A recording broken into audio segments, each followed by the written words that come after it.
Welcome to No Rules Review with your host, Keith. Hey there everybody, Ethan Maya here, and today we're going to be looking at Santorini. Now Santorini is a game for 2 to 3 players. It is an abstract strategy game in which you're trying to outthink your opponent and become the first person to climb one of the structures that you're building. Now, this is not going to be a rules summary, but one of the points I want to talk about with Santorini is that the rules are so incredibly simple. This is what you do. On your turn, you move one space, can be to any of the spaces around you. So you move, and then you build. And that's it. That's your turn. Then your opponent takes their turn.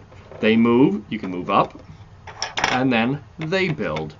And what you're trying to do is you are trying to be the first person to make it to the third part of a building. So let's see if I can just do this real quick. He goes, that one goes, he'll move up, and he'll build, I don't know, he's a dummy, so he'll build like that, and then bam, that'd be a win. That's it. You move, you build. You obviously want to prevent that from happening. You're going to be capping the buildings, but that's it. Game goes until somebody walks on top of the buildings. And what's great about Santorini, as you might be able to tell already, is just how beautiful the game looks as you're playing it.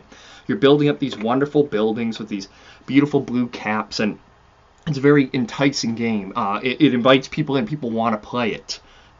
It's very simple. You can play it 3-player, which just adds a 3rd player, but that's all there is to it. That is the entirety of the gameplay right there. But of course, if that's all there was to the game, there wouldn't really be all that much to it. I mean, you could play it for a lifetime, but it wouldn't have much variety. So what they include, what Roxley has included in this edition, is all of these cards here. Now these, let's see if I can separate them out. We have gods and we have heroes. Actually, it's easier if I look on the back. Alright. So these are all god cards, and what these do is these completely change the game. Every one of these gives you either a special ability or a special win condition, and they make the game play very differently because players each get one of these and they play the game in a completely different way. For instance, let's see if I can find him. Oh, where have you run off to? Pan. Instead of having to get to the 3rd level of a building, Pan wins if he can jump off of the 2nd story of a building. So it makes it a very different game when you're playing as Pan or when you're playing against him, because no longer are you both really competing. He can still win the normal way, but you're not both competing for that same getting to the top. The other player, and this has always been me, the other player is running around desperately shoving buildings beneath the Pan player to try to prevent them from falling down 2 stories. So that play is very different. Some of these gods will let you kill other players' pawns. Some of them make it so that you have certain restrictions. Some add in whole new playing pieces. So that's the god cards. Once you get used to those, there are also these hero cards, which are similar to the god cards, but they're a one-use item. You get the ability, you get to use it once, and the game's done. So obviously more experienced players should go with these, and it's great because in the rulebook they even recommend take these, give them to the more experienced player. Take these, give them to the newer player, so the experienced player only gets a 1-fire use of their special ability, and the new player gets infinite uses of their special ability. So that's a good balancing act between experienced and novice players, because like many abstract strategy games, the experienced player tends to win more often than not, so that sort of levels the playing field a little bit. Another thing that's included, at least for those of us who kickstarted it, is this Golden Fleece expansion, which again alters the game. It introduces some new gods, it introduces some new components, and it also introduces the concept of the Golden Fleece, which sort of changes, if I can get it out, there we go. This sort of changes the game up again. This little guy here, you put him on the board, and you only get to use a god power when you're directly next to it. You take one god power, you put it out next to the board, and so players need to position their workers. Well, I mean, they're always positioning them strategically and tactically, but this, if you want to have the ability, you have to sort of sacrifice one of your workers to be a standing unit next to this to give you that special ability. So that, again, changes the game up. People don't have a given ability. They have to try to maneuver to gain the right to an ability. So that's another really neat thing. If you didn't kickstart it, though, I believe this is being sold separately, but I'd say it's worthwhile. I've yet to play with any of these because I'm still very new to the game, but I'd say I'm around 10 to 15 games, soon I'd be working these guys in, and I think it'll be neat to try it with that. So, seems positive. Some negatives. I think the 3-player game is a little unbalanced. You sort of run into that situation where one player's about to win, so before it gets back to him, the other 2 players are going to have an action.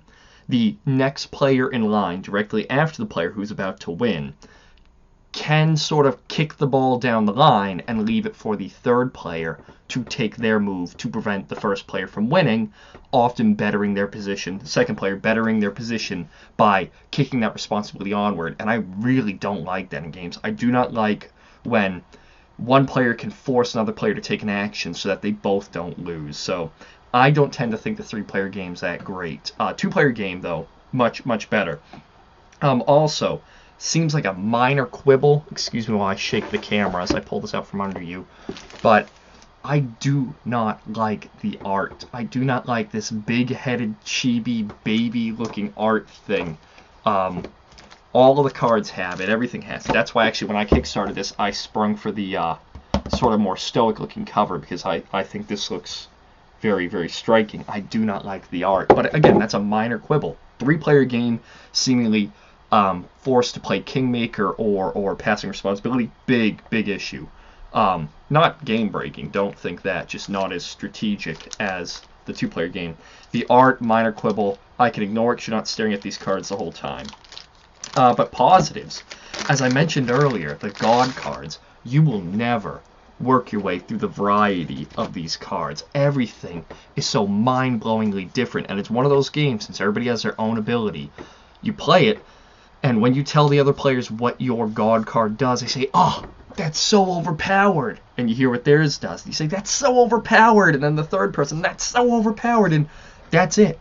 Everybody sort of is overpowered. Everybody's ability really makes the game so different. And while it might seem that one power is better than the others, there's always a strategy around it. You know, I mentioned Pan earlier, and I said he's so tough to beat because he's just going to climb up to the 2nd story rooftop and then jump off and he wins. Well, there are ways to beat it. You just have to be thinking of it the whole time. You can't let your mind slip. And that's what's great about Santorini. Santorini sort of gives you that thinkiness, great word, that thoughtfulness of chess without the complication. And of course, if a chess master was watching, I don't know why they would be watching this channel, but if they were, I'd say, "You're crazy. You're crazy. Chess has so much more." And yeah, maybe it does, but what it does is it gives me that ability to really sit and think and contemplate your moves and say, okay, I'm going to do this, and if they do that, then I'll do this, and really think it through without having all of the cluttering extra rules and specific pieces. Like I said, you move, you build, that's it. This is the rule book, and in terms of rules on how to play, right there. And that's how you win the game. And that's it. Everything else here is describing the gods, how they work, and also telling you which ones are sort of contraindicated with other ones. You know, they call them banned matchups. That's pretty good. There are certain cards that can't play together, so you got to keep that in mind when you play this. When you do deal out the god cards at random, you got to double check that and make sure you don't have any banned matchups. But other than that, I think it's a great game. I love the aesthetics. I know I'm shallow, but come on. I mean, you'll get people to play this more than you get them to play most abstract strategy games because it's gorgeous to look at. I give Roxley all the credit in the world. What a great production. What a great game. And that is Santorini by Dr. Gordon Hamilton. This has been Ethan Malay with another No Rules review. If you like what you saw, share, like, comment, subscribe, and I will see you next time. Bye-bye. This has been another No Rules review by Ethan Malay. If you enjoyed this video, consider sharing, commenting, liking, and most importantly, subscribing. For this and other great games, join us over on BoardGameGeek.com. Thanks for watching, and we'll